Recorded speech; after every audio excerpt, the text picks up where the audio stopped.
We're all there. All right. Well, welcome to this special edition of the Casual Shooters Podcast. This is your Area 5 debate.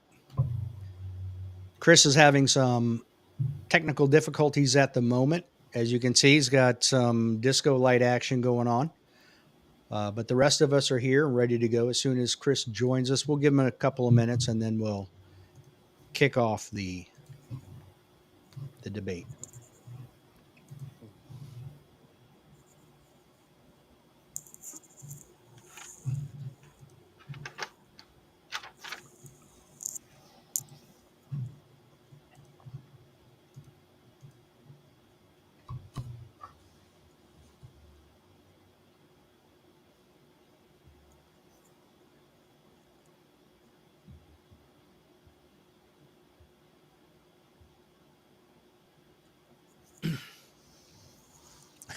We're all going to be sitting here in silence, waiting for Chris.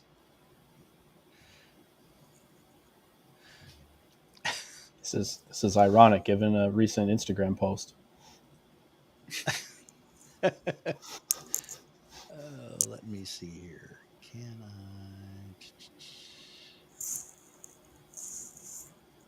I guess I can't.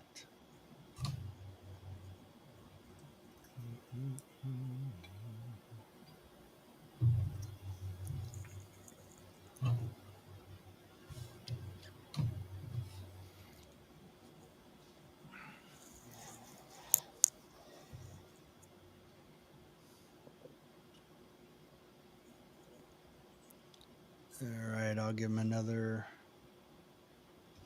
We'll give him until 7:05 and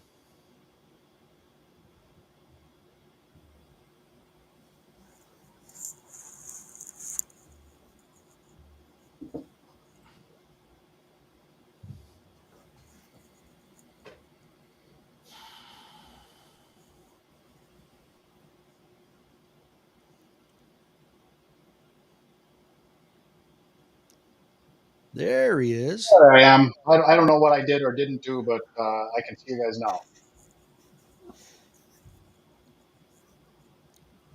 If this was any other episode, I have a comment, but I will hold it because this is a different episode. So. Oh, give it, Dave. We're all here for fun. I was going to say, is this what live streaming is going to be like if you make it onto the board? Oh no, it'll be way worse than that. Yeah. Okay. Yeah. All right. That's fact. All right. Now that Chris has rejoined us, all of the candidates have the list of questions and the format with what we're doing. So they already, now Chris, you weren't here, but basically the order that you see on the screen, with Leif being the main person, then Adam, you, and Frank, that's how it's going to go for the first question. For the second question, Leif will go to the back of the line, kind of like the second stage of a match. And that's how we'll do it all the way through the questions. All right. So, Leif, the first thing I'm going to do is give you an opportunity to introduce yourself and, if you want, whatever qualifications you may have for being a board member. Okay. My name's Leif Kunkel. A lot of people know me as the owner of GX Products, and for the matches I've put on here in Kentucky, I've done 4 Kentucky State matches so far, 2 Area 5 championships, a low cap specialty match last year, and in a couple weeks I have the Bluegrass USPSA Championship. I've served on a couple different nonprofit and not-for-profit boards in the past. In my past career as an environmental consultant, I've worked for different civil engineering and environmental consulting companies as a project manager and a data analyst and an operations manager, and have a lot of different background that I think would serve well on the board of directors. Okay. Thank you. Adam.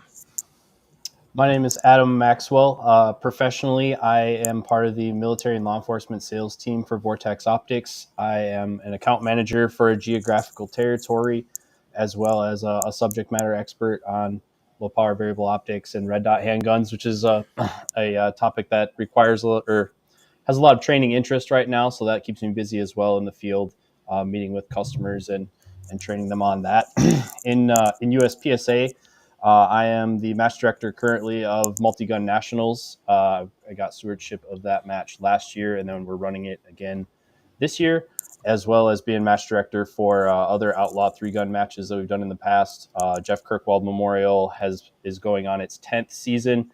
I was also heavily involved in the Wisconsin State 3-gun championship when that was going on, and I've been range master for a few other things as well in the multi-gun world, and grandmaster in 3 divisions, as well as obviously being affiliated with a sponsor of the organization.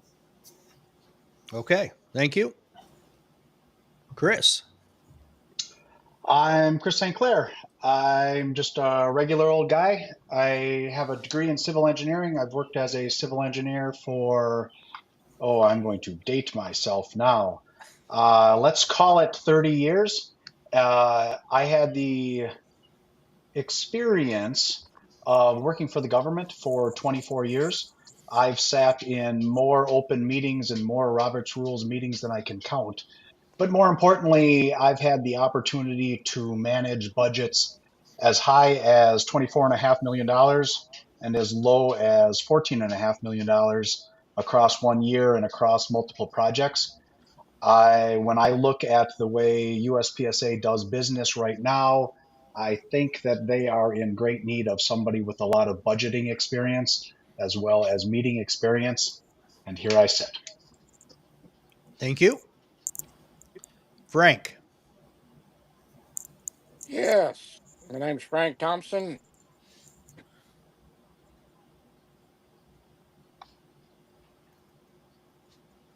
Uh-oh. Oh, I'm back. Hello? Okay, we hear you. We Yeah, I'm don't trying see to you. find out what happened here. All right, well, we can hear you, so if you would just want to go ahead and do that. Okay. Yeah, I'm a retired Master Chief of the Navy, Seabees. I was acting company commander and company chief working with budgets for construction. I've been a member of USPSA for, let's say 40 years when they first came out and said they wanted to start the organization. And I've done numerous nationals and local matches over the years. And I want to see something taken care of with the board and the finances of the organization that needs to take care of. Okay, thank you, Frank. All right, so now we're going to move on to question number 1. Fairly generic, so we'll get this off to an easy start. Leif, why are you running for director? First of all, I love USPSA. I've been shooting competitively for over 20 years now, not in USPSA. I started out in a different discipline. But after quite a long time off from competition shooting, I really needed to get back into it. And I found a fast home in USPSA in 2018. And in that time, I've jumped in with both feet from a match director standpoint, started a business within this space, and have taken interest in the problems that I've seen with the organization at the kind of the executive board level. And I've always had a really hard time sitting back and not doing something when I see things being done incorrectly or not to the capacity that I feel they should be done. So in that situation, I've always jumped in and tried to help the situation in a productive manner. And USPSA has given me a lot of opportunities, and I feel obligated more or less to give back and try to correct the situation. Okay, thank you, Leif. Adam. Well, I'm running for the board because I feel like I got to a point where I didn't feel that the representatives of the membership on the board were representing me or people like me and my friends, and so I got encouraged to run and decided to do so. My primary sport for 10 years of my shooting career has been 3-gun, and in the 3-gun world, that sport primarily exists in an outlaw state. And in that time, various types of organizations and companies have tried to replicate or rebuild in USPSA's image something for that sport. And I've been involved with those organizations too, and I've watched them go by the wayside. And so it seemed like the best way to unify that sport would be to fix what's going on in USPSA. And as as some of the issues of the day kind of seem to have boiled up, it seems very solvable compared to what some people are suggesting around starting a new organization. So it seemed easier to fix what was going on here by getting more involved with this organization. And so when no one's selected, you're elected is kind of a saying I heard a long time ago. So I decided to raise my hand and see if the people of Area 5 wanted me to represent them. But I have a multifaceted perspective of both being a competitor at a local and national level. So um, my affiliation with Vortex has allowed me to compete all over the country at a high level. I also am very active locally on weekend and weeknight matches. I'm a match director of both a local club at Vortex Optics to allow people to use our indoor range in the winter, as well as a national match director for on the other end of the spectrum, multi-gun nationals, and then also being an employee of Vortex. We'll get to this later, but I'm not directly responsible for sponsorship decisions, but I do have perspective from the people who do make sponsorship decisions from the industry and sort of what the industry expects or is looking for out of a sport like USPSA. So I have a multifaceted perspective on different aspects of the organization and what a future for it might look like. Okay, thank you. Chris. Chris, you're muted. Sorry about that. I'm sitting here because of my sons. My sons brought and let's just call it USPSA drama to my attention through social media, and it became a pretty common topic of conversation at my kitchen table. And when a young budding male, or in this case, two young budding males, asked their dad the question, well, who's going to do something about it? At some point, somebody's got to stand up. So here I am standing up.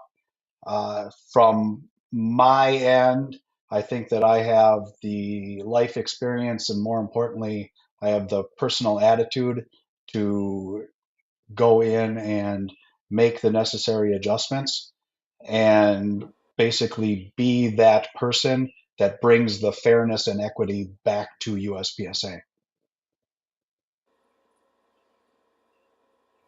Thank you very much, Chris. Frank, can you hear us? Yes, I can hear you. Okay. Uh, what I would like to do if I become Area 5 director is I'd like to try to address some of the concerns I have with the hierarchy in the organization. We've got a lot of, seems sometimes in some places we have some mismanagement that needs to be taken care of. We really need to be looking at the budget to see where the money's going and how much money and what assets we do have and what we don't need. And my main primary goal in life was to build new shooters, which I have a indoor range that I run a club match at, and we're turning out new shooters left and right. So that's part of my goal is to try to keep the organization well, in good standing with the people, the customers, and the sponsors of the organization, because we can't have an organization without sponsors. Okay. Thank you very much, Frank. Now, Adam, you're going to have to forgive me. I don't remember you saying anything about being on a board member or being on a board in the past.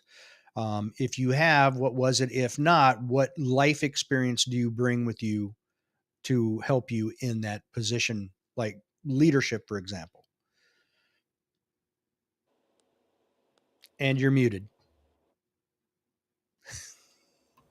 I don't currently have any professional board experience. All my experience in leadership has been from the match director level. Match directing on its face is primarily project management and delegation and managing of tasks and a budget and timetables and logistics and all that stuff. So most of my leadership experience has been through putting on events and at the peak of when I was running events at Forest Lake, I was doing 33 a summer, and then I've continued to do larger national events as well. So from a leadership standpoint, that's my primary experience on a lot of that stuff. Okay. Thank you. Chris, can you expand on your board experience? Yeah, although in my government experience, I wasn't specifically on the board, I have sat on two other nonprofit boards, and I currently sit on the board of directors of my local gun club, but I'm going to guess most of the guys here do as well. Um, from my time serving a government board, I definitely understand the processes and, more importantly, the staff obligations to keep the director level guiding the system, where the staff does the work and the directors do the directing, rather than the directors doing the work and such things that we might be seeing here. In life, I couldn't tell you how many construction projects I've actually either been directly inspected with a hands-on type of situation, or oversaw from the budget and compliance, and as well as all the way to the final budget responsibility. The number would be the several hundred, if I had to guess. So I have unbelievable amount of experience doing project management. Add match directing into it, and like Adam said, match directing is a small version of project management. You've got to take care of equipment and materials and staff and timing and all of that good stuff. I've done that for most of my adult life. Okay. Thank you, Chris. Frank, when you introduced yourself, I didn't hear anything about board experience, but what do you bring in terms of life experience and leadership to help you with the board? All right, in my 30 years in the Navy, I was made command master chief, which is E9, and I was also assistant company commander and company chief, which is basically being the chairman of boards. Because as the operation, you turn it over to the chiefs, the people that you've got that are under you to handle the projects and everything. So I'd say my board experience would be what I was handling in the military, as far as doing the working with the senior enlisted and the officers in the command. And like I said, that we were a construction organization. It was the CBs, so I've had many hours of putting stuff on the ground and working matches and everything. So I think I've got enough board experience or leadership experience for a board member's job. Okay. Thank you very much. Moving on to question number 3. This is a quick and easy one. So, Chris, you got lucky. You got the easy one coming up. I'll take Are it. you? I didn't answer that last question, did I? Did I miss? Oh no, you're correct. I'm sorry. Oh, I poorly. jumped the gun. I'm going to mute myself. I'm sorry. That is my mistake. No Sorry problem. about that, Leif. Please go ahead and answer the. I know you've served on boards, so if you want Yeah. to expand on that. It started small in grad school. I served on a board that was a fundraising entity for the West Virginia University rifle team. That's a whole nother story that we don't have to get into. But we were the only self-funded team that ever won a Division I NCAA national championship. I served a year as vice president and a year as president of a remote controlled flying club back in West Virginia. Moving on to my professional career, I served a year as a director and a year as a chair for the Allegheny Mountains section of the International Air and Waste Management Association. That was all consulting related. Moving on to my time at Bluegrass Sportsman's League here in Kentucky, I served 2 years as Pistol Division Director and 2 years as the club president. So those are all nonprofit or not-for-profit boards. Okay. Thank you for that. And again, I apologize for No skipping problem. you over. All right. Now for the easy question, Chris. Are you I think for or against live streaming, and why? this is a no-brainer. I don't know why the meeting would not be live streamed. A properly running business's board of directors meeting should be about 22 minutes long.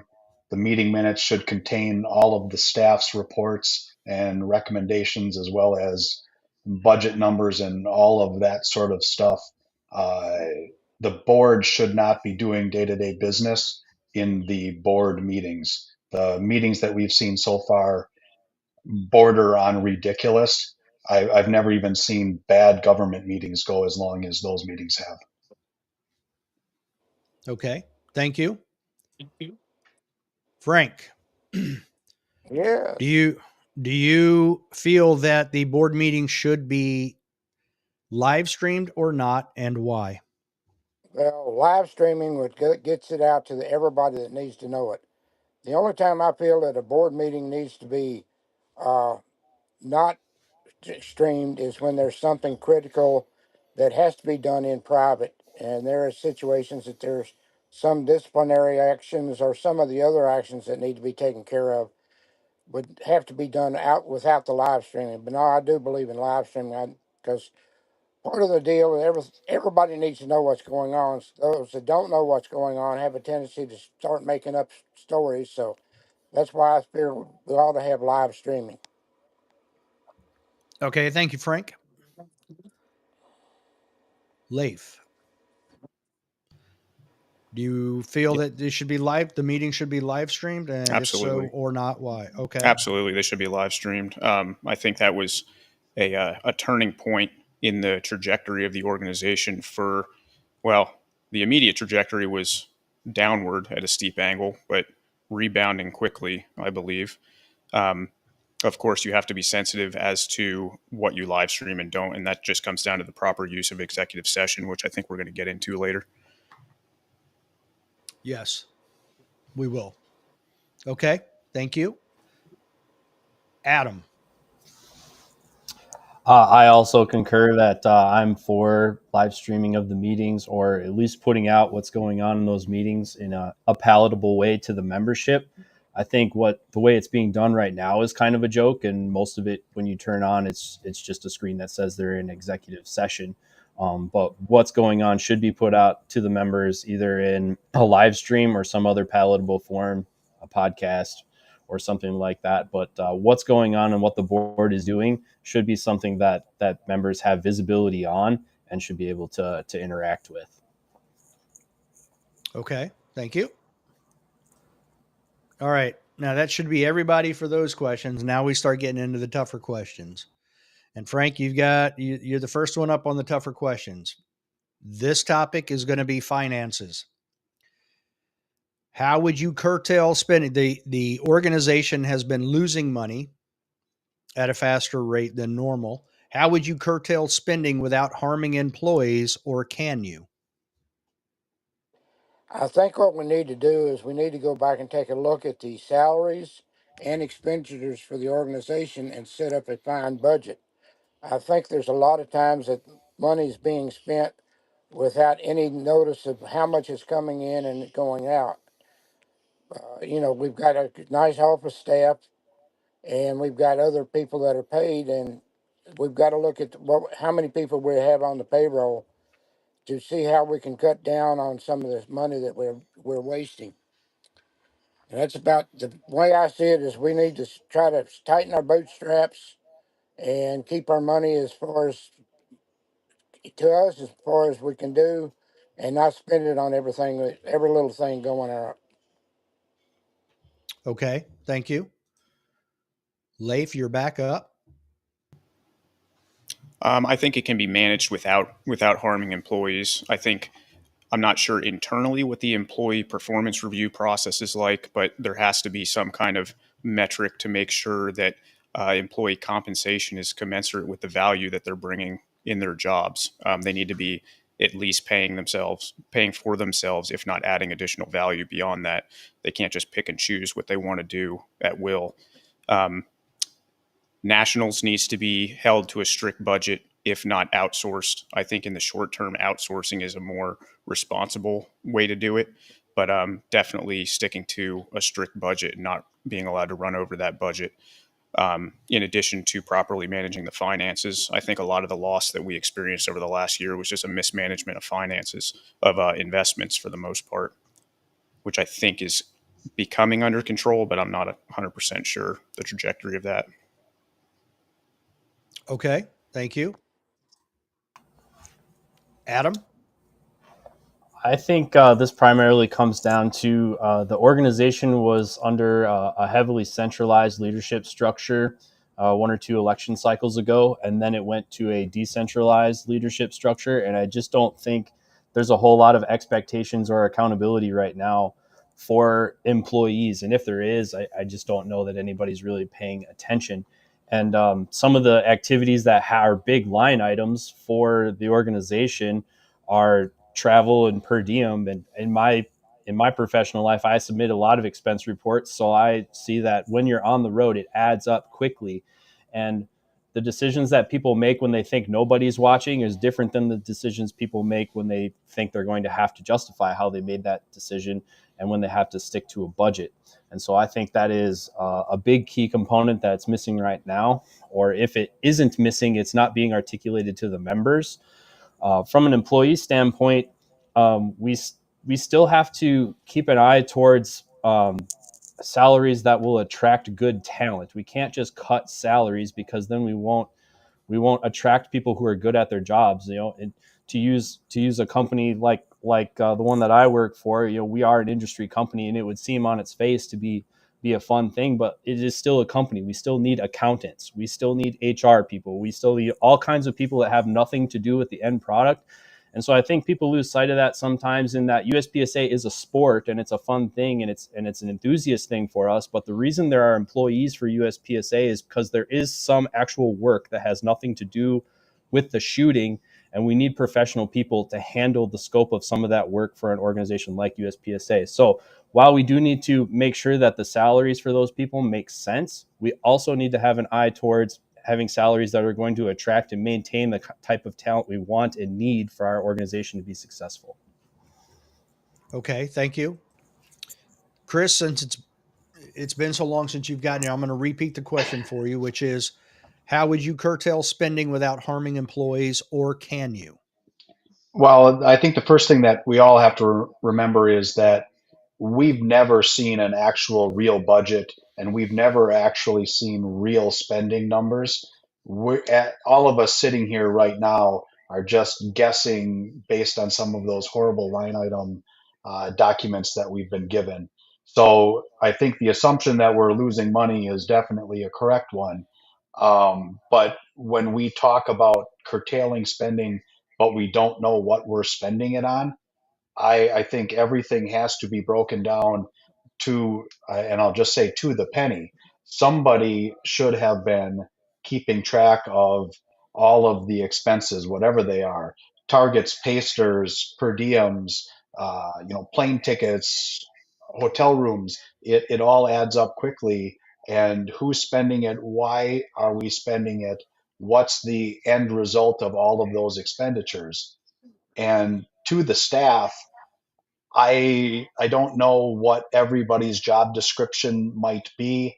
I don't know what their are they on base salaries with bonuses? Are they on I mean, there's all kinds of things that could be out there, but in the end, the staff have to produce for the membership, and they need to be responsible. From what I've been able to see in the numbers, and from budgets that are passed by the board, and then numbers that are published at the end of the year, it doesn't appear that anybody from the staff level has been responsible for any of the spending that they've been doing. Okay, thank you. All right, Leif, you are back up front for the next question, which is still under the topic of finances. You kind of touched on it with your answer with the last question, but if you could go into a little bit more, how do you stop the bleeding from nationals? And the option, these aren't your only options, but some of the options would be consolidate them into one, have a strict budget, contract them out like IPSC nationals or multi-gun nationals. What are your thoughts? I think the most important thing is to establish a budget and stick to that budget. And anything that needs to be added to that budget has to be thoroughly justified. I think there is an argument to be made for consolidating them into one nationals. It would be a much different format than what we're seeing now. It would be something that would cover all the divisions or all of the necessary divisions, and there'd be off days for the competitors. It would span probably 5 or 6 days of competition, but overall financially, I think that makes more sense. But in the short term, I am a fan of outsourcing these nationals and taking the financial loss risk off the organization and let a host entity like Adam's doing with multi-gun nationals take on that financial responsibility. Okay, thank you. Adam, do you want me to repeat the question, or are you good? I'm good. Okay. I obviously believe that the contract route is a viable route to go. That is how our nationals is run. That wasn't my choice. That was what was given to me, kind of on a take it or leave it scenario. But in contrast to other events, our event is the only one that finishes in the black. We are self-sufficient and really only pay the event fees to USPSA. The range fee is paid by 2 presenting sponsors, and other than that, what USPSA provides is really copy and paste from what they already do for other events. So, on a contract basis, that puts the appeal on, or the onus on the club to make a profitable match and an appealing match. And ideally, I would like to see a world where a USPSA match was desirable to the point that clubs would bid for them and try to get it and try to attract it to their club. But the reason ours works is because we're self-sufficient and we don't spend beyond our means. I got inquiries from a lot of people to come in from all over the country to work the match, but we didn't set up a per diem structure to support that. We had everything that we need on a local basis, and we kept it that way so that we could run a sustainable event. And it turned out to be very profitable for our club. So as long as our club wants it to be there and it remains profitable for them to be there, we want to continue to run multi-gun nationals at that venue. Okay, thank you. Chris. This is a bit of a tough one for me without seeing actual budgets and actual spending. Although everything that's been publicized, it looks like nationals is bleeding the most. I think all of the other aspects of the business may be bleeding a bigger volume of money. But let's put that aside and let's just talk about the nationals. Uh, until we know what it actually costs to run a nationals and see the data, what does it cost? This is what staff costs. This is what range rental costs. All of that stuff. The decision whether to privatize it, go out to contract, or keep it in house, uh, that would have to be made with the information. I come from a situation where the city that I worked for, we did all of our in-house engineering. We did it all in-house from beginning to end.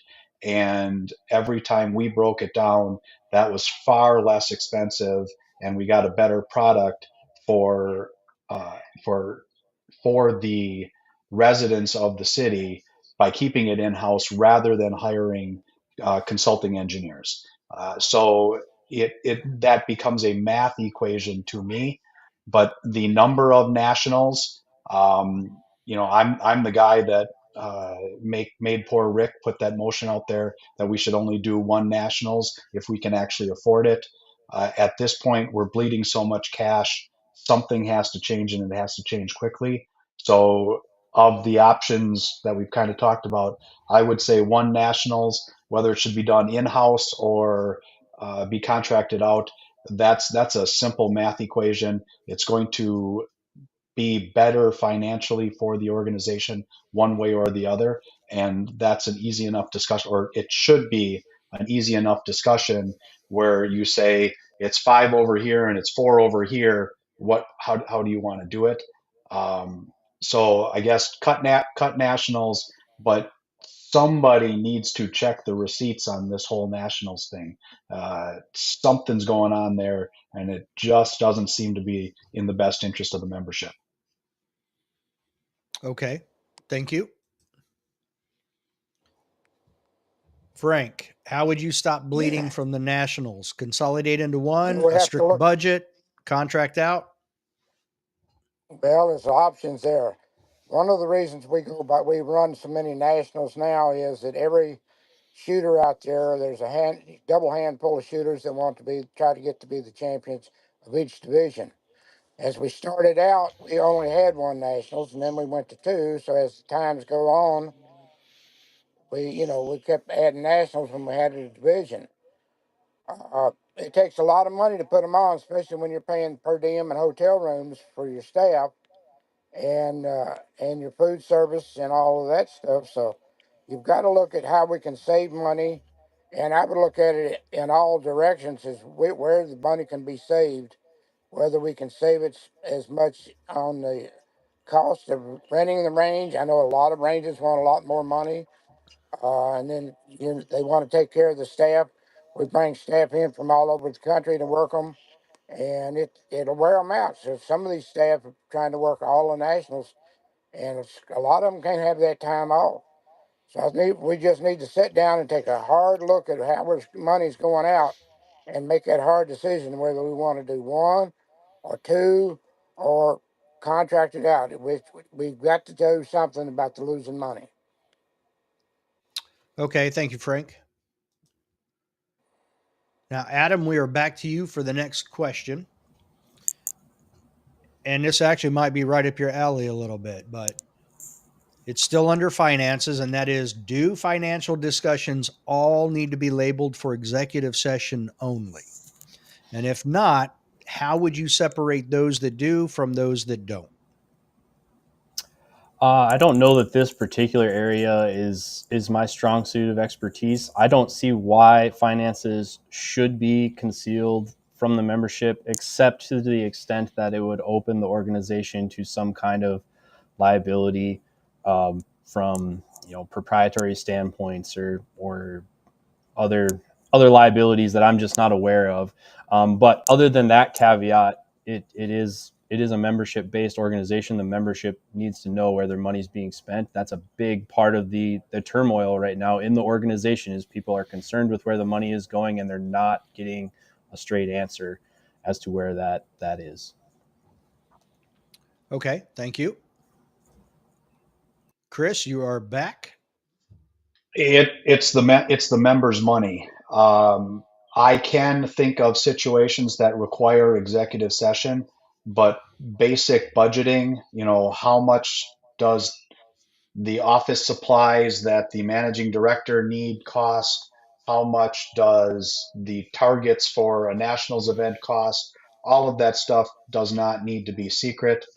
The only stuff that needs to be held in executive session, to my understanding, would be things that require negotiations. If USPSA was going to go out and buy a range, the land deal negotiation should in fact be discussed in executive session, and everybody should keep their mouth shut, because obviously we want to have the best negotiating position. But basic budget stuff, even staff per diems. It doesn't have to be labeled, John had a hotel for this many days for $546.12. But there should be when the budget is discussed at uh, the directors meeting, there should be a line item for staff travel every single month, and it should be laid out, and we as the membership should be able to track it month to month, year to year. It shouldn't be a secret as to what those costs are. So although there are things that should be done in executive session, those items should be so few as to just be transparent. And quite honestly, all of the drama over the last 2 years could have been disappeared if somebody just opened up the QuickBooks and started printing pages. Okay, thank you, Chris. Frank, do all financial discussions need to be labeled for executive session only? And if not, why? How would you separate those? The way I would separate them is I would put an executive session for payroll or payroll. We don't need to know exactly the finites of each person's. We've got payroll we have to meet. But that should be an executive sessions item. It doesn't need to be that everybody to know how we're in negotiation with that. And any other thing I see needs to be put out there on the open market so everybody knows what's going on. Okay. Thank you, Frank. Now, Leif, you are. Do you need me to repeat the question No. or are you good? No. Okay, go ahead. Now, the only financial information that really needs to be in executive session is finances regarding employee compensation, any finances regarding legal matters that are ongoing or pending. Like Chris said, any kind of major business transactions that are pending should be in executive session. But beyond that, any budget items or discussions regarding that do not need to be and should not be in executive session. Okay, thank you.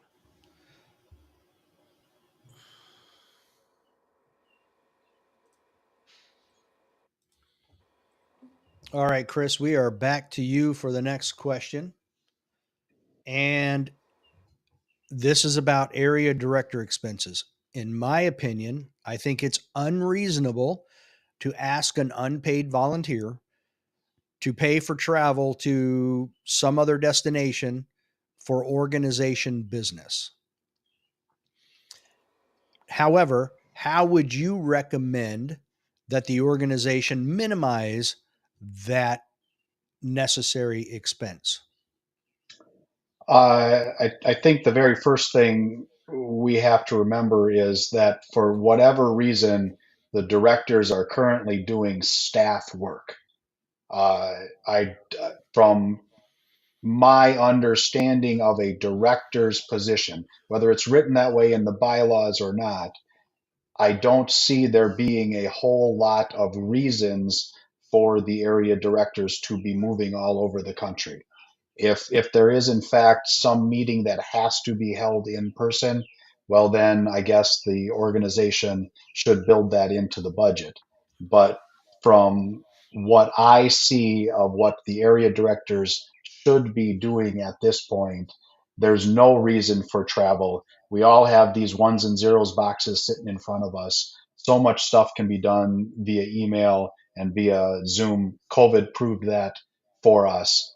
At this point, I think it could be the area director travel number could be a number so close to zero compared to what it is right now that it could be cut until such time as the business affords area directors to go out and glad hand and shake hands and smile at everybody at the range. I like meeting new people and I like shooting with new people, and I would love to take a trip on somebody else's dime to go shoot a match somewhere else, but I don't think that that is part of the area director's job. At this point, we should be combing through money. We should be sitting in front of Excel spreadsheets and figuring out where the heck the money's going. Okay, thank you. Frank, how would you recommend that the organization minimize travel expense for directors? Well, as far as traveling for directors, my position is my look at it would be gas money. That's about all I expect if I do get any gas money. Most of the time when I go out to these clubs and talk to people, I put it on my dime, so it's what I'm paying for. If there's a room, I have to pay for it. So I look at trying to get the area directors' expenditures down as low as possible. Okay, thank you, Frank. Leif. Yeah, I don't think the area directors should be required to travel as much as they currently are. It seems like they want as many area directors at every nationals as possible for the in-person board meetings. And there's another kind of argument for consolidating into one nationals. If you're going to require that, get it all done at once. If an area director can't feasibly travel to that nationals, make it available to them in some kind of Zoom capacity remotely. As far as travel within your area, I think that's discretionary on the area director. I don't necessarily think that should be on the dime of the organization. Some people might not have the capacity to do that on their own dime. Some might. I'm fortunate enough with my business that I can do that on my own dime through the business, but I don't think it should be required to the extent that it is. Okay. Thank you. Adam, you're last on this question. Do you need me to repeat it? No, Okay. I think this really comes down to an expectations and accountability thing as well, as far as how much funds an area director has to do, um, how much funds there is to do stuff with, and what are the expectations of what that's being used for. Is it for moving around in your area to interact with different sections and different clubs? Is it for attending the area championships? Now, I do think there is an element of importance. While we can do a lot virtually, there is also an element of people wanting to interact with each other. And so being in person at member meetings, if we're going to have a membership meeting, then I do believe that to a reasonable extent, area members, board members should be there. If they're at the match, they should be at the membership meeting. I think there's instances where that didn't happen. But also, we had a nationals, the first nationals in Area 3 ever last year. Area 3 board of directors didn't come to meet with our members, and I had 75 members wanting to interact with the leadership of USPSA and talk about the future of multi-gun in our sport. Their representative didn't show up. I think there's something wrong in that too. I don't think that area members should be taking the job as a subsidy for their shooting hobby. That's not why I'm doing it. But I don't think that it should be taboo for them to use the resources that are budgeted to them to interact with and represent the members of USPSA and Area 5 specifically. Okay. Thank you. All right. So, Frank, you are back up front for number one. And this question has to do with DNROI. As we all know, Yemen Lin was removed due to a ruling by DNROI. And unless I missed something, I don't believe there's been anything changed with that. Do you consider that to be something that needs to be looked at sooner rather than later, or not a priority? I think it needs to be looked at sooner rather than later. There are things that are going on with the director of the NROI and his two assistant directors. I don't know how much money's going out to that staff, but I see some decisions being made that it really doesn't need to be made. It's not one of my, it's not my forefront, but like I said, we need to make sure that the director in ROI keeps up front with what the decisions are and let somebody know why he had jerked it or made that decision and to turn around and the guy got reelected. So I think we need to look at the director of the NROI and the entire NROI staff, leadership staff, and figure out what the heck's going on there. Okay. Thank you. Leif. That absolutely needs to be addressed. That was part of the 2021 bylaw changes that I think, as far as I know, was well intentioned when they added the requirement for for any board member or president to be a certified RO. And that was used to remove Yemen as president after DNRI removed his RO certification. And they did try to change that bylaw at the time that they were discussing reinstating Yemen, and it was put forth in a motion and it was voted down. And that was very discouraging to see. That's a complete lack of checks and balances on DNRI. He should not have that single-handed authority. Okay. Thank you. Adam. I'm similar to Leif on that, in that I think that's the rule was well intentioned in that you should know something about our sport if you're going to represent it at this level, so that someone should have gone through the RO process to hold that position. But the way it was weaponized to remove someone, I don't think that's appropriate. It's a membership-based organization. The membership elects representatives. Representatives dictate to the employees what is to be executed on, and employees execute. Employees should not be dictating who gets to represent the members in the way that all was done. That is not not how our system works. There's no bureaucrat in the U.S. government that can fire the president of the United States. All right, the elected officials do that. So the members elected who directs the organization, and then that goes top down, and that's how it should be, and steps should be taken to rectify that. Okay, thank you. Chris. Troy finding that authority. Uh, Yes. yes, can you hear me? Yes. Yes. The Troy finding that authority created quite a quagmire. I don't know who wrote all of the bylaws changes, although I can understand where this one might have come from with somebody saying, hey, you know, somebody needs to at least have sat through a 2-day course in order to be an elected official. I can definitely see that. But as all of those bylaw changes were, and I'll just say stuffed through, I don't know that there was anybody of real competence looking at all of those changes and looking at all of the possible situations that were going to come from them. Bylaws should not be changed every third month just because something popped up. I think this is a symptom of the lack of business sense that seems to permeate through the business that is USPSA, and it just bubbled right all the way through the bylaws. Okay, thank you. All right, Leif, you are back up front. Now, this question is about disciplining members. When do you think USPSA should be looking to discipline members, and what is something that you feel is outside of its purview? I think the board kind of lost the opportunity to set the correct precedent for disciplining members when all of the cheating data started coming out.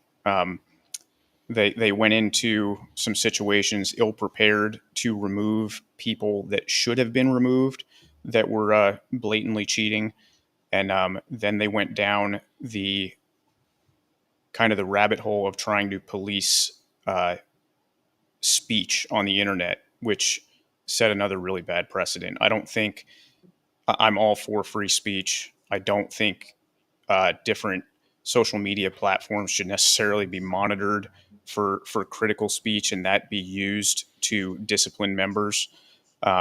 So I guess getting back to the root question, it needs to come back to members should be disciplined on some kind of escalating scale when it comes to the degradation of, I guess, the foundation of the sport, the integrity of the sport. That needs to be stopped before it gets out of hand. But free speech, I don't think should be policed the way it is right now. Okay, thank you. Adam. I think the primary circumstances where this would come into is when competitors have represent or shown a pattern of being dangerous to themselves or others at an event or a series of events. If they are actively or caught cheating, I think a big part of the organization is the framework of competitive equity and consistency and all that. So when people are actively circumventing the rules, trying to cheat, I think that's something that the org needs to get involved with. And then same thing, degradation of the organization. If people are actively trying to sabotage the organization, I would think that would be something that could be disciplined. But free speech isn't something that should really be policed, or people are allowed to have their opinions and their dissents. It's when they're actually dangerous to themselves, the others, or the organization. That's when the organization needs to get involved and see what makes sense.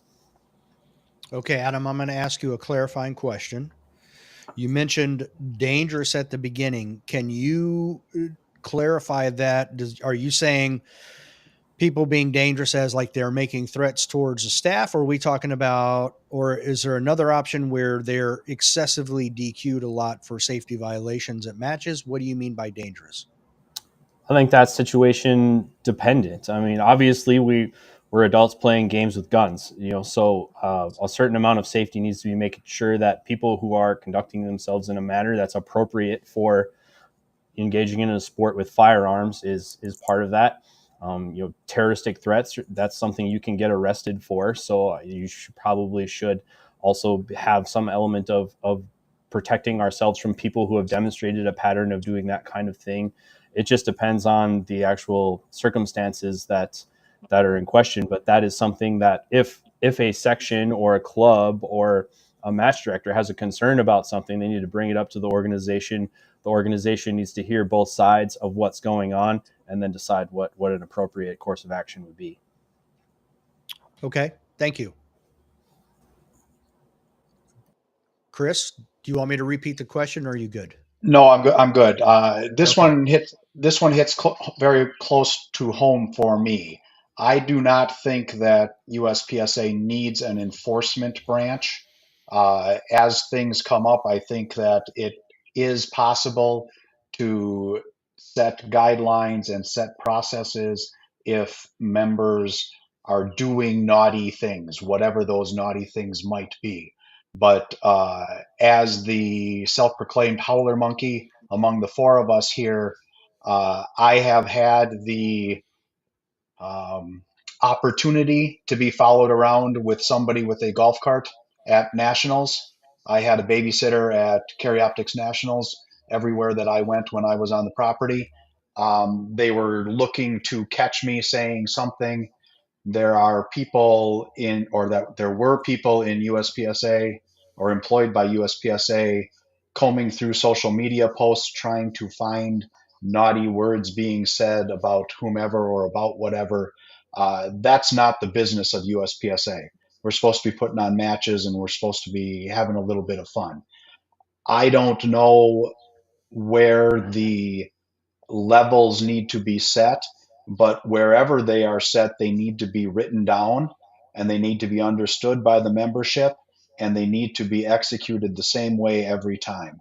The idea that USPSA can just come and chop off your head because they said so, that strikes me as a little bit un American and it definitely strikes me as unfair. When people violate the law, they have the opportunity to go in front of a judge and make a counter argument.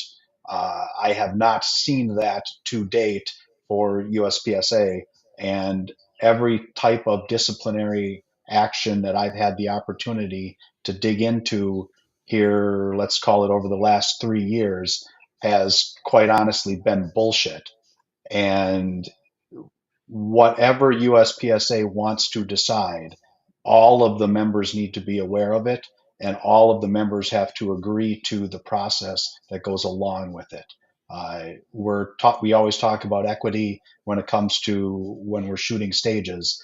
How about a little bit of equity amongst the membership between the area directors, between the president, and each individual member? We should all be sitting on the same level when it comes to discipline. Okay. Thank you. Frank, do you want me to repeat the question? Uh, no, I've got it down. I think if we're going to discipline shooters for something, I'd like to see it go somewhat like the arbitration committee at a major match. Get a couple, three people, sit down there and listen to both sides and sort of be listening to what's going on, who said what, and figure out what it is, and then make a decision on it. There shouldn't be a hierarchy that says, well, this is what's going to happen to this guy down here because he said something or whatever. If you can't live with somebody talking about you, you don't need to be worried. Because if they're not talking about you, they're not thinking about you. Okay. Thank you, Frank. All right, that should be everybody for that question. Chris, Adam, that means you are up next. And that question pertains to the Area 3 protest. Now, when I've talked to people I'm not from Area 3, so I'd ask people from Area 3, what needs to happen in order for this to stop and everybody come together, sing kumbaya, get back on the same track and become an organization again. and everything that I heard was that Scott needed to be reinstatement. That was part of it. Scott's not going to be reinstated. They've had that vote. So how would you propose to the rest of the board, whether in a meeting or privately or however, how would you propose to get Area 3 back into the fold of USPSA? So I should clarify for folks, I'm originally from Minnesota. So I'm originally from Area 3. I grew up in Area 3. I crossed the river into Area 5 to take my current job. So a lot of the people at the center of all that controversy are friends of mine. And so I understand very well what they want and what they want to see happen. And it's very simple stuff. They want to see financial accountability for what's going on with the organization. People see it hemorrhaging money and no one's giving them an explanation why. They elected somebody to go represent them at that table, and that person was dethroned, and they're upset about that, and rightfully so. So getting back on track to the Area 3 people being represented by a elected member of their choosing, and disclosure of the finances, and USPSA also building and redefining the value of what it means to be a USPSA club and why a club would want to be a USPSA club when now they're being presented with alternatives is what's going to bring that back into alignment. And just because it's strong in Area 3 doesn't mean it's not bleeding over into Area 5. We share a border with Minnesota and Iowa, and a lot of people on our side of Area 5 feel very, very similar to the folks over in Area 3. And it's directly affecting the health of USPSA in Chris and I's area. Those are clubs with names. Those are people with names. It's not just something we read about on Instagram.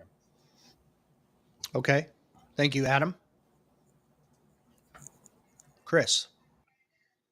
Yeah, that whole Scott thing, that was pretty amazing. And if I were in Area 3, I think I would be that much more of a howler monkey.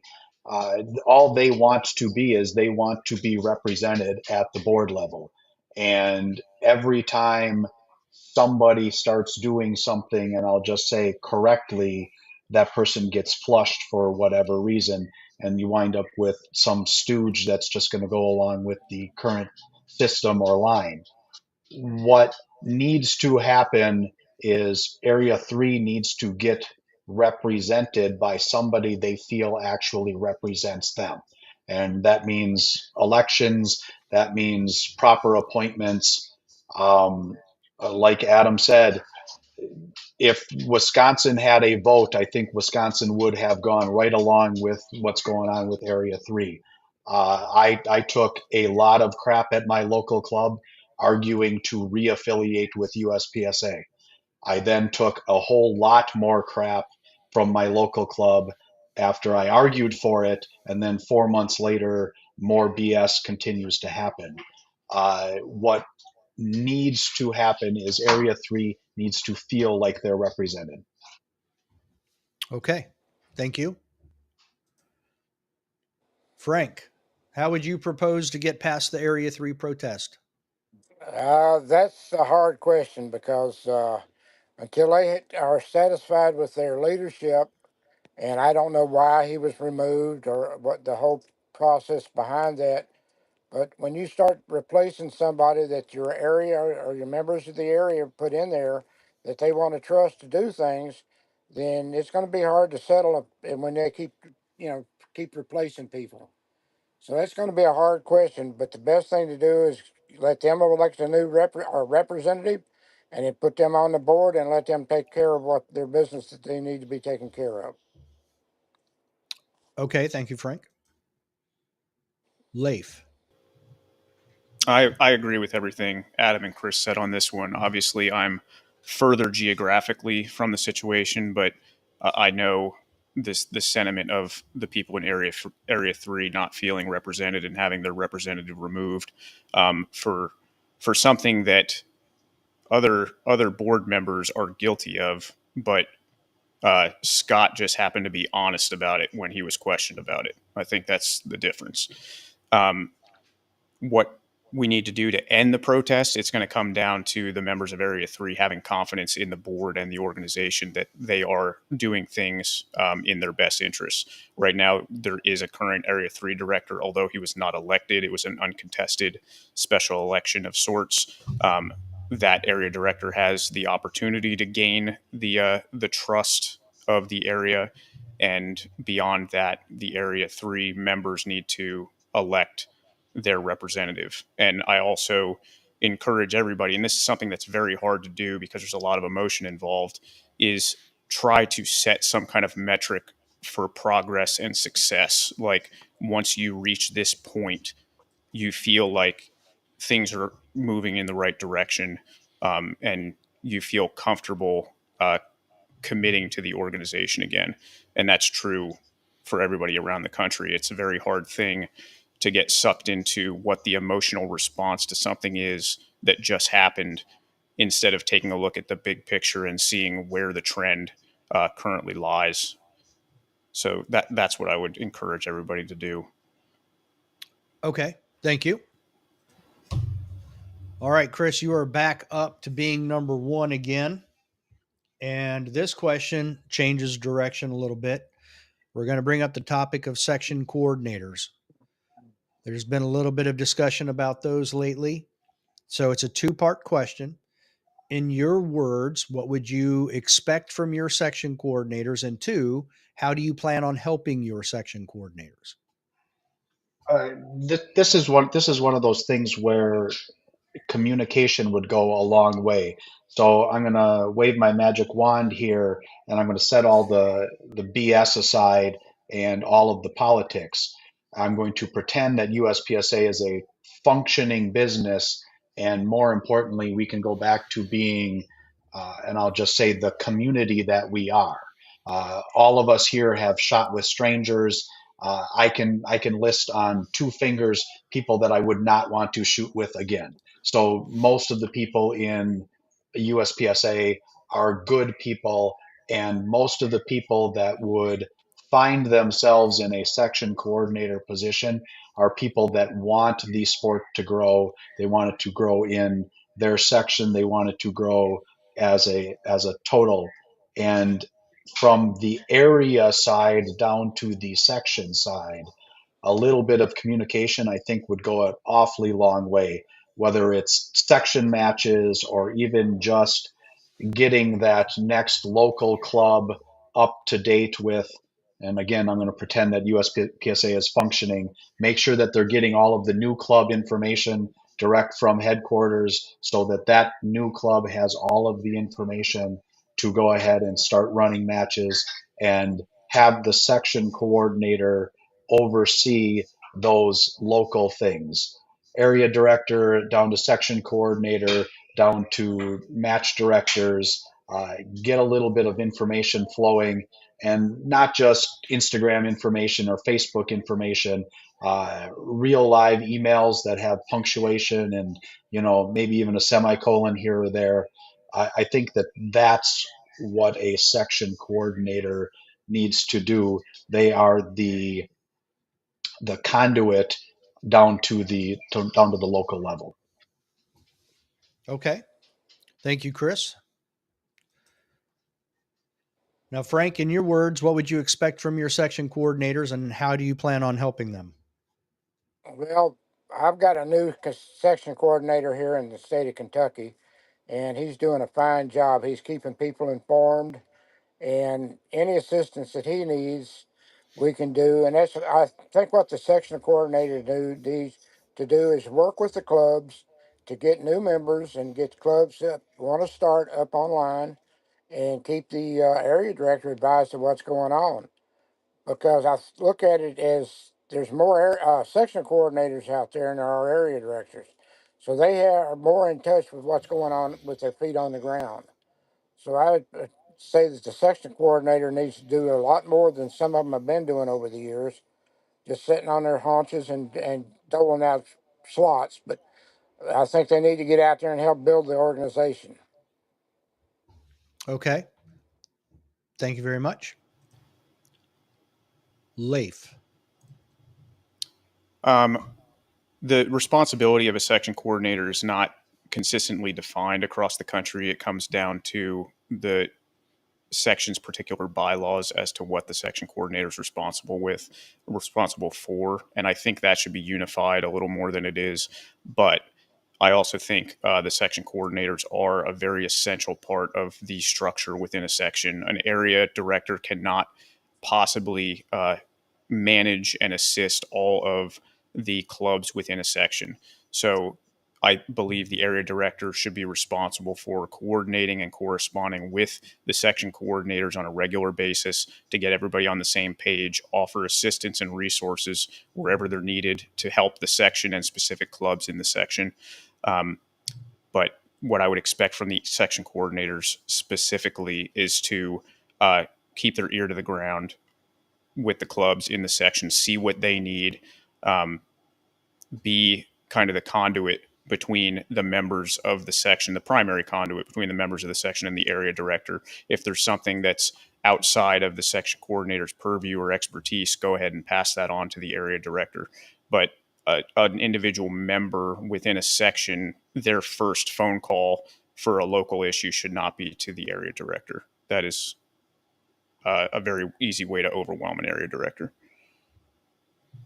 Okay, thank you very much. Adam.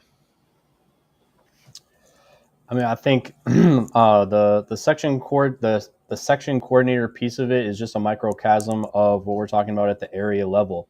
Geographic areas are represented by an area director, and so too is an area, or our sections represented to an area director by section coordinators. So I look at it more as the area director works for the section coordinators more so than the section coordinators work for the area director.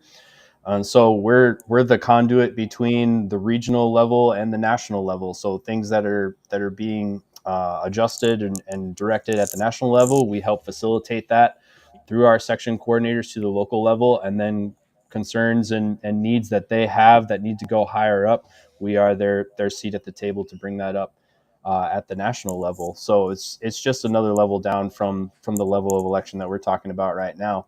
And then also a pipeline to nationals. You know, there should be, from club to section to area to nationals, at whatever level a competitor wants to participate in the sport, they should have that ability, and section coordinators should be facilitating that in their area. And then to push people to their area, I think it's USPSA's job essentially to proctor participation. When new members show up at our club to shoot on a Tuesday night, how did you hear about this? They Googled it. They found USPSA. USPSA channeled them to a club. That's similar to how our business works at Vortex. I represent a geographic area. I can sell to people directly if I want to, but it's my job to facilitate them towards a dealer in their area who can more intimately, address their needs and give them personalized service. And that's what's happening at the section level too. Like Leif said, no area coordinator can intimately interact with hundreds of clubs. We need to have a tree of leadership and organization for things to move up and down with. Okay, thank you. All right, Frank, we're back up to you as being first. Now, earlier, Rick Powers had a comment that actually coincides with my next question. So I will, since he posted it, I will actually read his. It's the same question I had. You guys have seen it. If elected, do each of you have plans or concepts to help improve Area 5 specifically? And Frank, you are up right now. Well, a specific deal I don't have in the plans right now. I'd like to make sure between the time of the election that took over, look at the things that need to be done, and look at all the clubs and just see what they need to do. I feel that the area directors there help the sections and the clubs do what they're doing, plus handle the business for the organization. So that's where I'm sitting with that. Okay, thank you. Leif. One of the biggest issues I see within our area is the lack of kind of coordination between the section coordinators and the match directors on the scheduling of major matches within the area. It seems to be something that the match directors take on themselves and try to correspond with other match directors and kind of jockey for positions on dates for major matches, and that's something that I believe, and I would, as area director, coordinate with all of the section coordinators and match directors the year before those matches are scheduled. So, for instance, at this year's Area 5 championship, I would hold an area meeting and invite all of the match directors, all of the section coordinators within Area 5, and sit down with a calendar and go over the next year's major match schedule and make sure that we're not robbing competitors and staff from each other. In Area 5 this year, we have, I think, 3 or 4 weekends, if you include Carry Optics Nationals, with major matches back to back to back, all within Area 5. And that's really not sustainable. That's just burning out all the staff, and it's making the competitors make choices on which matches they want to shoot that they probably wouldn't make otherwise. Okay, thank you. Sorry, I thought I was going to sneeze there. Adam. I think my approach to this is a bit more on rejuvenating the intermediate steps regionally, section and area wise, into the road for competition at a higher level for people who want to. As we start to talk about consolidating down seats at nationals, there's been an established interest in competitors wanting to compete at nationals. If there are fewer seats at nationals, that makes area participation and section participation more and more important. And so that was one of the things that attracted me to one of the 3-gun organizations in the past, was to get to nationals, you had to participate in the regionals. To participate in the regionals, you had to be a classified competitor. So that path of participation towards the higher tiers of the sport would be something I'd be looking towards. Some of our sections, similar to like Wisconsin, we know specifically our section has lost momentum, needs to get going again and get restored. And then I also have an eye towards being a multi-gun competitor. I have an eye towards the long gun sports. I tried to do an area 2-gun match last year. Low signups, didn't get that off the ground. But the single biggest missed opportunity of USPSA is single long gun sports. We've sold millions of AR-15s in the last 20 years. Outside of 3-gun competition, there isn't a place really to compete with them like we do with pistols. So building out some of that framework for people to participate in action shooting in that context would be a way to something I would have an eye towards. And then I'm also active in the World Shoot selection. So there's a very defined process for how we pick handgun World Shoot teams. There isn't really much structure around rifle and shotgun, but there are people who want to go. So building out and encouraging clubs to making it lucrative for clubs to want to hold those types of events and proctor that kind of interest, so we can be represented in the IPSC long gun sports would be something I'd have eyes towards too. And I would be doing that in our home of Area 5 if elected. I would be doing an Area 5 long gun match as well in some form or fashion. Okay, thank you. Chris. Adam, I'd shoot a Area 5 long gun match. That sounds like fun. From my side, I would actually think of Area 5 more as a local club up to headquarters. Right now, as USPSA sits, I don't know that all of the local clubs are getting everything that they probably should be from both headquarters and from the area itself. I think there's the potential, like Leif mentioned, for a little bit of communication to kind of build a team within Area 5 that could sit down and do things coordinatedly together. And not only would the local clubs be able to benefit from a little bit of oversight and a little bit of help from the area side, but all of those local clubs then could claim membership within Area 5, and we could have a nice little team system going. Okay. Thank you, Chris. All right. Leif, it is back to you being first. Now, Frank is the only one here of all the candidates that has too much time on his hands, meaning he's the only guy retired. With everything going on within the organization, how can you appease the voters that you have enough available time to do the job thoroughly?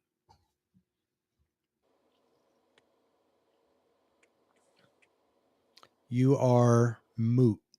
Sorry about that. It's okay. It all comes down to paring down what you take on at any given time. I admit that I take on a lot at once. It's just my nature. And in preparation for potentially being Area 5 director, I have pared that down quite a bit. I did not run for re-election as club president for my club. I stepped back from a couple other kind of volunteer obligations that I made for myself. And I also want to say that I don't know if I entirely trust any working aged individual that is not busy. Like if you are working age and you have a lot of time on your hands that you're looking to spend on something, I do not trust that you're the person that's going to get anything done here.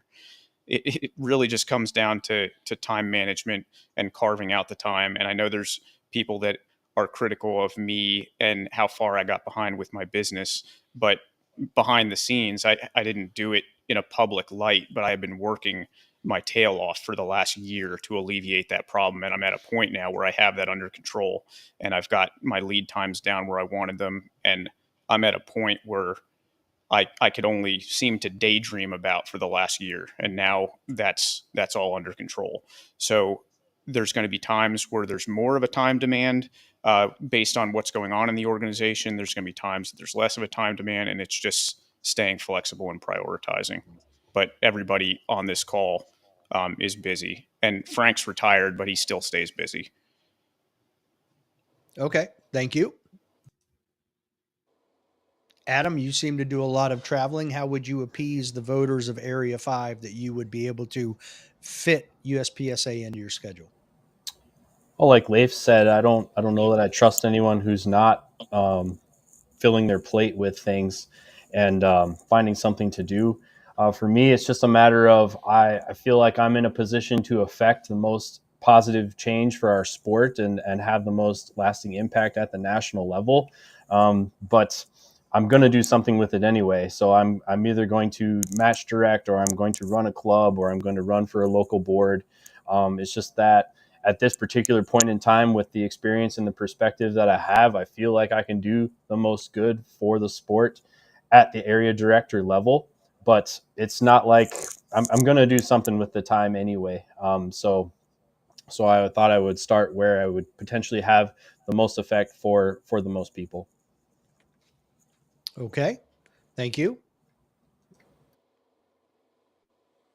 Chris. Despite what my beard looks like, I'm not quite retired yet. I'm closer than I might like to admit. But I think the biggest thing that I would affect is I would actually be a director. The way that the current system is set up is quite honestly not efficient in any way to keep the business going. Directors should be directing, staff should be doing work. Uh, the directors should not have to be generating reports, and the directors should not have to be doing simple math to make things happen. Those are staff directives, and it seems that there is a lack of staff reports. There's staff reports sometimes mentioned, but how the data flows across the business itself probably needs to be majorly adjusted. Uh, I can't imagine, other than having nice phone calls about carry optics versus limited optics, why the job of being on this particular board for this particular business would take more than 5 hours a week. And I can't imagine somebody that can't find 5 hours a week. But that would again require that the organization itself start functioning as a actual business, and the staff perform duties in support of the directors. The staff should be giving the directors the information that they need to make the decisions that the directors are elected to make. And there's a lot more reliable reliance needs to be put on the staff for creating budgets, operating budgets, reporting budgets. All of that good stuff should be done at the staff level.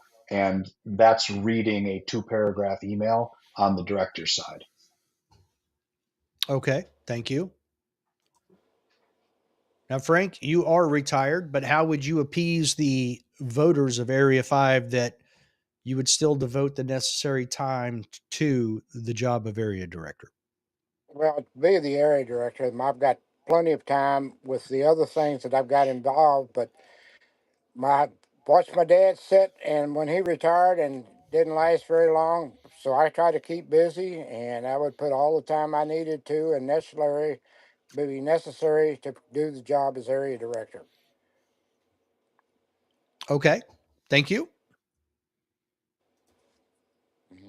All right, Adam, you are back up to being number one. So this will be a new question. And that question is, Scott Arnberg held the only area Zoom call that I've ever heard of. Maybe somebody else has done one, but that's the only one that I'm aware of. Can the members of Area 5 expect something like this from you? If not, how do you plan on communicating with the members of Area 5? Absolutely. I think it's a bit of a moving target. I mean, go back 4 years, nobody ever heard of Zoom. So it's a moving target as to what is the best way to interact with people as technology and social media evolves. I would probably I really like the way that Ben Barry does it actually, and having a podcast.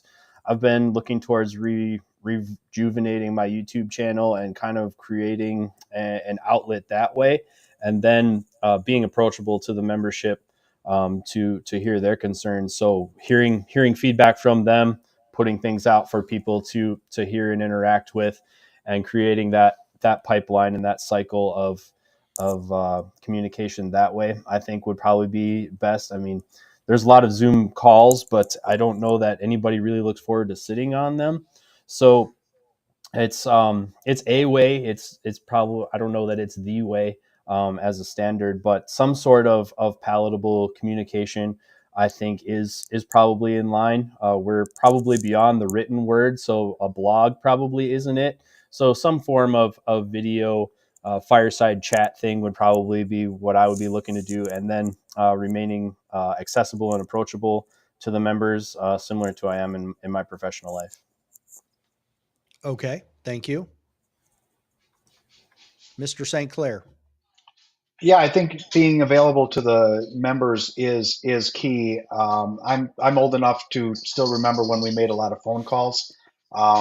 That doesn't happen so much anymore. I did think that Scott's Zoom call was pretty interesting, and I will admit that I watched the whole thing on the YouTube. But I I think general communication, and not just in Area 5, but across the board. USPSA runs a website. It's a pretty good website. People look to their computers to collect information from there. The possibility of actually uh, communicating through the World Wide Web definitely exists, whether it's a fireside chat or whatever it might be. There would definitely be a whole lot more communication from me than might have come through Area 5 in the past. Okay, thank you. Is anybody else hearing that noise in the background? Yeah, it sounds like pots and pans. That was that was a golden doodle reminding me that it is dinner time. Yep. Okay. All right. I like a little lightheartedness in the middle of all of this. She's a chunky girl and she does not like to wait. That is funny. Okay. Thank you, Chris. Frank, how would you communicate with the members of Area 5?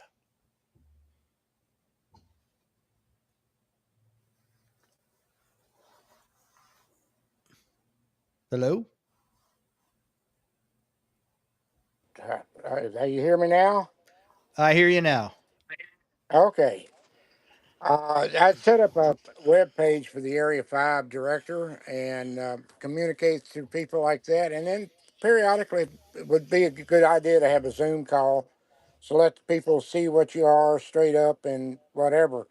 But yes, and communications among the groups is the best thing to do because everybody out there has a question and they need to find somebody that has the answer to it. Okay. Thank you. Leif, how would you communicate with the members of Area 5? I would absolutely do something along those lines of a regular Zoom call with the section coordinators that's accessible to the Area 5 members. And if I'm remembering correctly, I actually believe Scott got that idea from me when we were on your podcast discussing division participation. And then he followed up with me within the next month saying he did it and what a success it was.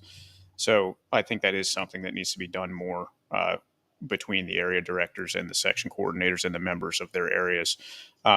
In addition to having an accessible member meeting at each area championship each year, where the section coordinators, the match directors, and the members of the area in attendance can all speak freely and ask questions. Okay. Thank you very much. All right, Chris, you are back up to the top of the list. And your question is, recently, the managing director stepped down. If you were on the board now, what qualities would you want in a managing director? Well, number one is actual business experience. As we sit right now, I think we have a history of little or no actual business experience running the organization. Whomever might be looking at this job ideally would have been a director at maybe something a little bit smaller. And if not, having been a director themselves, having very good accounting skills, and my big word is budgets. Somebody's got to set the budgets, somebody's got to track the budgets, and somebody's got to be responsible for the budgets. And when you read the bylaws, that's the managing director, and somebody's got to take that on, and they really have to be able to ring that budget bell pretty hard. Okay, thank you.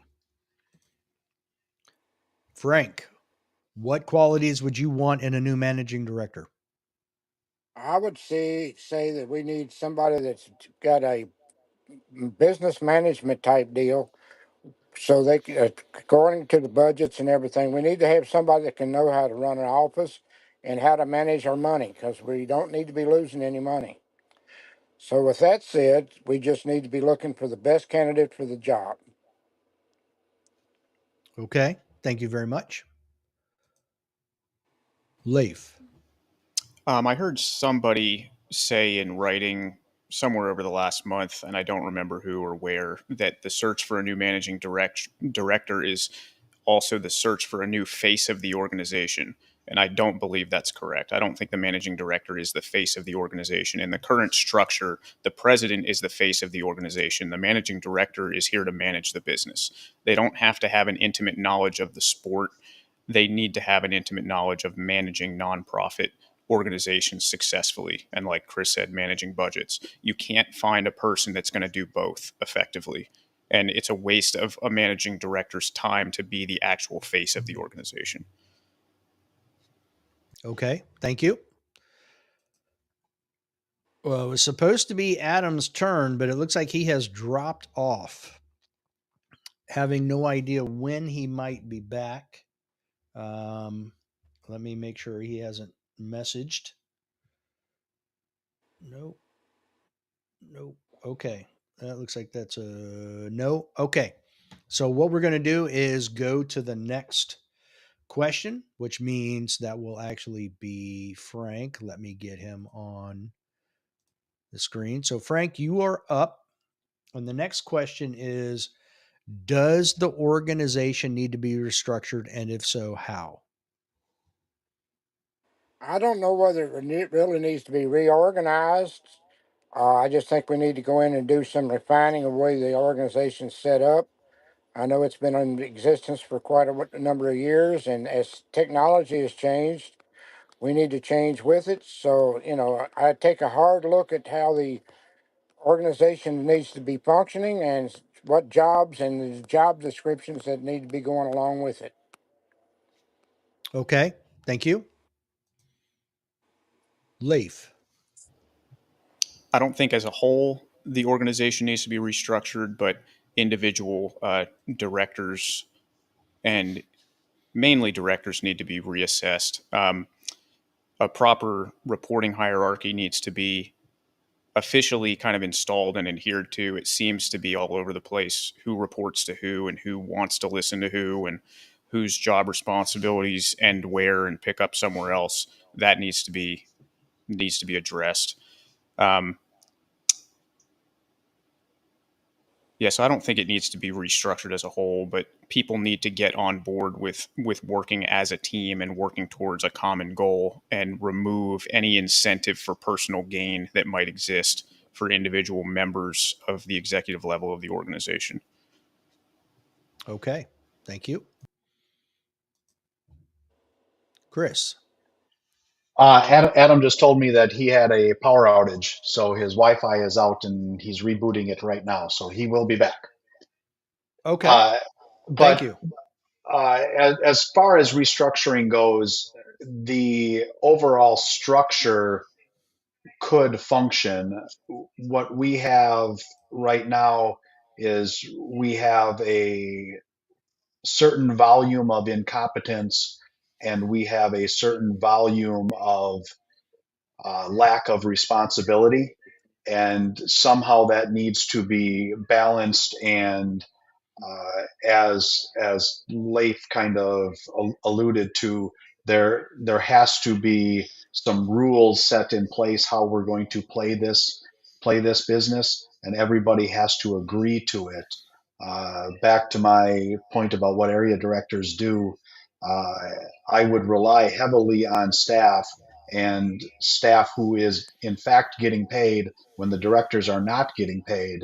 Uh, that burden and that responsibility should sit there and it should be well laid out. The structure can work. Might there need to be a couple of more, and I'll just call them college intern levels, people that organize meetings and get togethers and all of those face events for the president, certainly, but restructured completely, no. Okay. Thank you. I'm going to bring Adam back on here. Let me. There we go. Okay, Adam. So the question we skipped you on was, if you were on the board now, what qualities would you want in a managing director? I'm going to echo a lot of the sentiments of some of the other candidates in that we're looking for somebody business oriented, with a project management type skill set and style. We have lots of people in different areas, but an overall director needs to be managing all of those folks with an idea towards direction of the business. I think that person should also have a mindset toward customer oriented organization. I think USPSA has lost a lot of sight of that. The members and competitors are customers, and so a lot of the values I've learned in the industry, both Vortex and other places, have been around customer is king type business practices. So when it's time to make decisions, the decisions need to be in the best interest of the customer, or in this case, the members, and what they want and what creates value for members and for clubs. And then how do we facilitate that as an organization? I would be looking for somebody who has that kind of experience and inclination. Okay, thank you. Now you get the double whammy because you came in at the end of the next question, which is, does the organization need to be restructured, and if so, how? I mean, I think there is some tweaking that could be done. I think the biggest structure that I would directly have an issue with is the way we currently run the range officer program. I think it's overly cumbersome for members and clubs to get ROs, and so I think that particular part of how we facilitate putting on events is overly archaic and cumbersome. There's no reason that the RO program shouldn't be online. And I think that the CRO program should be taught at the RO level so that clubs can train and certify ROs so that they are in a better position to facilitate matches for shooters. Okay, thank you. Okay, that brings us to the final question that I have before everybody has a moment for their final comments. Leif, there are two of you that members might claim that you may have a conflict of interest. How would you mitigate any type of conflict of interest? You're muted. Sorry. You're clearly talking about Chris and Frank, right? Exactly. Yep. Um, that really comes down to being transparent with your contributions as a business owner to a match or to an organization. And I don't see a conflict of interest if you are just utilizing opportunities that are made available to everybody else as a sponsor. Like if there's a sponsor package for a match and you utilize the same exact sponsor package everybody else does, I don't see what the conflict of interest is. I've never been a USPSA preferred vendor or anything like that. I've not received publicity from the org in excess of my sponsorship level for any event. So that's a discussion I'm willing to have with anybody, because somebody might point out some perceived conflict of interest that I don't necessarily see. But it just comes down to disclosing everything in your disclosure statement as an area director. This is what I do, and I do it commensurate with the packages available to anybody else. Okay, thank you. Adam. So conflict of interest wise, Vortex obviously is a big sponsor of USPSA, but it's pretty important that people understand internally we have compartmentalized how that stuff happens. So while I work for Vortex, I am not involved with sponsorship decisions. And as I decided to go into this process to become involved with USPSA, not just for area level director, but even when I got involved with multi gun nationals, amongst ourselves, we decided to further compartmentalize that. So there's an individual who manages sponsorships for events, and there's a different individual who manages ambassadors. Those two individuals are on a different team than I. We're sister teams. We report to the same person who's the VP of sales, but we aren't directly related in those situations, and we decided to maintain and solidify that autonomy going forward. If I get involved, but if my manager knows that I'm running for this position, he didn't hear it from me, so it's not like Vortex sent a snake into the organization to do their bidding. That's just not how it works. Our directive is to be in places we're supposed to be and not be in places we're not supposed to be. So I'm a member of our shooting team, but that's an approved extracurricular activity. It's not my job. There's no job that is match director, professional shooter guy at Vortex. It's an approved extracurricular thing that we do. And so I'm not really involved with any of that, even though I do work there. That being said, I do make those types of decisions for events of this nature outside of this niche. So, organizations like regional SWAT associations and things like that that put on SWAT competitions. I am responsible for sponsoring those. So I do make those types of decisions, and I have an eye towards what an organization or an industry affiliate would be looking for from events and organizations that put them on. But I'm not directly involved in any of Vortex's business dealings with USPSA, and we've decided internally that that's going to be more compartmentalized going forward if I'm elected to Area 5. Okay. Thank you. I will say it's sad to know that there's no PSG, no professional shooter guy at Vortex. Just saying. I look every day. Okay. Chris. Obviously, I have a beard, and I did shoot a match where there was a beard oil sponsor. Um, I've probably received $500 or $600 worth of free beard oil through my Instagram posts and everything about my beard. So that let's get that out there right now. If in fact that becomes a problem with USPSA, I will definitely disclose it. And just like Leif said and Adam said, there's a conflict of interest form. You fill it out, you're actually honest about it. And if there were a vote involving beard oil sponsorship of a USPSA match, I can definitely recuse myself from the conversation and the vote. I think that's pretty common. To find somebody with no conflicts of interest would probably be somebody that would be pretty boring to begin with. People do other stuff other than shoot USPSA, and I would expect other people to be involved in other things. Throw it out there, put it on paper, and that's how business gets done.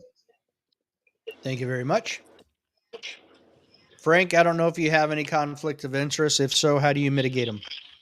Well, I have no conflicts of information, no conflicts. If did, I would make sure that everybody knew where I was stood on each subject. Okay. Thank you very much. That brings us to, we'll call it the final round here. And Adam, that puts you right up front. So this is your opportunity. You have the floor for any final comments you want to make.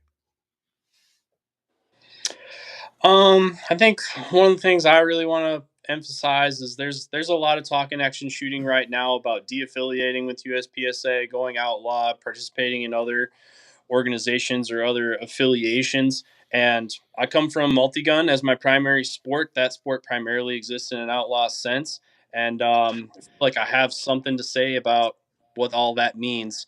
And it's a lot of things that people take for granted inside the USPSA structure aren't givens out there.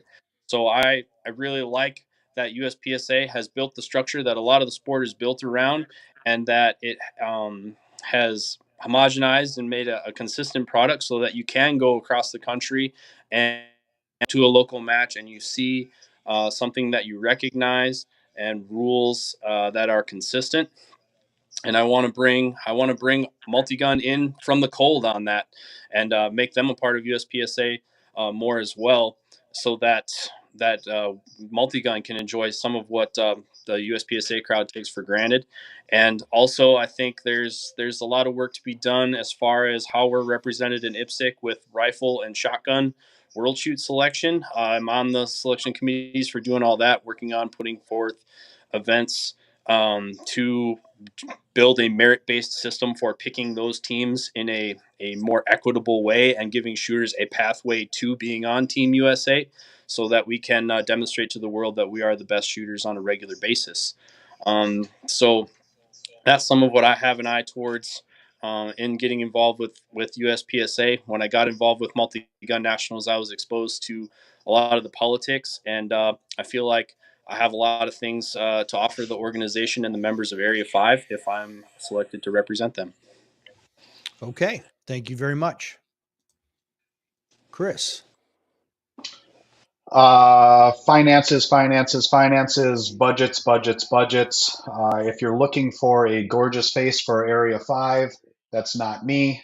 I'm the guy that wants to sit at a desk and I want to go through spreadsheets. I want to find out where the organization's money is going. I am not the guy that wants to go to all of the matches. I am perfectly fine shooting local matches and getting the national headquarters straightened out. Would I love to see USPSA flourish again and have a functional bank account and have a system in place for fairness and to really support the local clubs? I would love to see that, and I would love to work towards that. But I think the real job of any area director, and specifically we're talking Area 5 here, is to go to headquarters and figure out where the money is going and how we are going to keep the money uh, functioning for the membership and making USPSA what it could be. We're all sitting here because we love this sport. What this sport has given me just in time with my family is invaluable.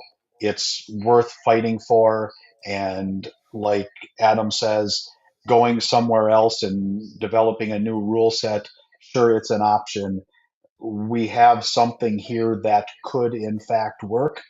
It just needs more than a little bit of guidance. And I guess on my end, my real skill is everywhere I go, I carry a calculator. I can do math. And I want to do the USPSA math and straighten it out. Okay, thank you. Frank, any final comments?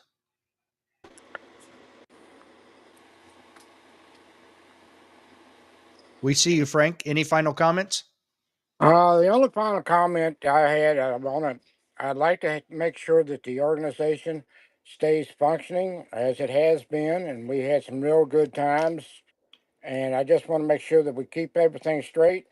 I wouldn't mind if we look at having a little closer working relationship with IPSC. You know, we are all part of the same group. They were started at the same time.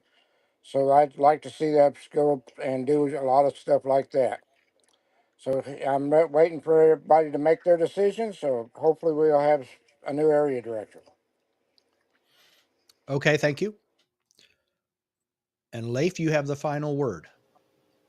Yeah, like a couple have said before, I believe USPSA is the strongest practical shooting rule set in existence right now, and it's definitely worth saving. If I was elected as area director, I know I would make very level-headed, common sense, long-term, sustainable decisions in the best interest of the members and the organization. And if I'm not elected, I'm going to go on doing what I'm doing. I'm going to keep running matches, and I'm going to keep doing everything I can to grow USPSA in my area. And it's very important to understand that being an area director is not about making USPSA better for ourselves right now, but it's about making it stronger and more sustainable and better after we're gone. Once we're done on the board, you should not linger around. You should move on and give somebody else a chance. But the goal is to make it better long term, not just for us right now. Okay, thank you. I do want to share this last comment. It's good to see Area 5 has a healthy number of candidates willing to sacrifice their personal time and represent their area to discuss ways to improve the org. Well done, guys. And I agree with him. Thank all of you for coming on and doing this. Thanks for having us, Dave. Aren't we going to fight about carry? I'm okay with that. Cart before the horse. Guys, I do appreciate everybody coming on. Everybody stay. You got people not even at home doing this. So it'll be nice that the Area 5 people, the members, can actually see you guys. If they don't know you, they may know of you, but that doesn't mean they know you. And at least now they've gotten a little bit more exposure to you guys and have a better understanding of who and what you are. So I thank you for them. Thank you, Okay. Dave. I think that was a very productive conversation. I very agree, much. and we're quite the motley crew here when you look at all four of us. Yes, yes, we are. Yeah, I was actually looking forward to the debates most when I dropped my packet. So thank you for putting it on. I like it. You're very welcome.